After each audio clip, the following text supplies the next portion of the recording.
రంగారెడ్డి జిల్లా మరికొండ మున్సిపాలిటీ 17వ వార్డులో పార్కు దగ్గర ఉన్న భారీ చెట్టును కొంతమంది గుర్తు తెలియని వ్యక్తులు నరికివేశారు. గతంలో హరితహారంలో భాగంగా నాటిన చెట్టును నరికివేయడం ఏంటని ప్రశ్నిస్తున్నారు కాలనీ వాసులు. ఈ చెట్టు వేసవి కాలంలో ఎంతో మందికి నీడనిచ్చిందన్నారు. చెట్టును నరికిన వారిపై ఫారెస్ట్ అధికారులు చర్యలు తీసుకోవాలని కాలనీ వాసులు డిమాండ్ చేశారు. ఇప్పుడు ఏంటంటే చెట్లు పెట్టాలా అనువని పెంచాలని ఉంటుంది. ఉన్న చెట్లు పడగొట్టేస్తారు. పడగొట్టింది కాబట్టి అతని చేతనే మళ్ళీ 10 చెట్లు పెట్టించే మార్గం చేయాలి. పోతే ట్రాన్స్ఫార్మర్లు కూడా నడి రోడ్లో పెడితే ఎట్లా అంటే రేపు పొద్దున ప్రాబ్లమే కదా. అందుకని నేను మున్సిపాలిటీ వాళ్ళకి కూడా నేను రిక్వెస్ట్ చేస్తున్నా, చైర్మన్ వాళ్ళకి, మీరు వచ్చి చెట్లు ఎన్ని చూడండి, చూసి వాళ్ళ ఇతని మీద యాక్షన్ తీసుకోండి. ఈ చెట్లు నరకడం అనేది చాలా అన్యాయం. ఒక్కొక్కళ్ళు చెట్టు పెట్టి పెంచాలి చేయాలంటే చెట్లు పెంచడం, అది ఈ పనులు కూడా చేసేది ఎట్లా చేస్తున్నారంటే ఏదో దొంగలు చేసినట్టుగా చేస్తున్నారు.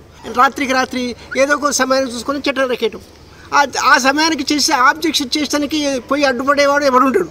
మున్సిపాలిటీ వెళ్తే మనం వాళ్ళు ఏమనలేం కదా, వాళ్ళు 24 hours అయితే కావాలండేవాళ్ళు కాదు కదా. ఇక్కడ ఒక పెద్ద చెట్టు 10 years బ్యాక్ పెట్టిన చెట్టు, మన్కొండ మున్సిపాలిటీ వాళ్ళు పెట్టిన చెట్టుని అద్రంతంగా కట్ చేయడం జరిగింది. అసలు యాక్చువల్గా illegal construction, illegal electricity department వాళ్ళు ఇచ్చిన ట్రాన్స్ఫార్మర్ కూడా, పర్సనల్ ట్రాన్స్ఫార్మర్ కూడా రోడ్ పైన పెట్టడం జరిగింది.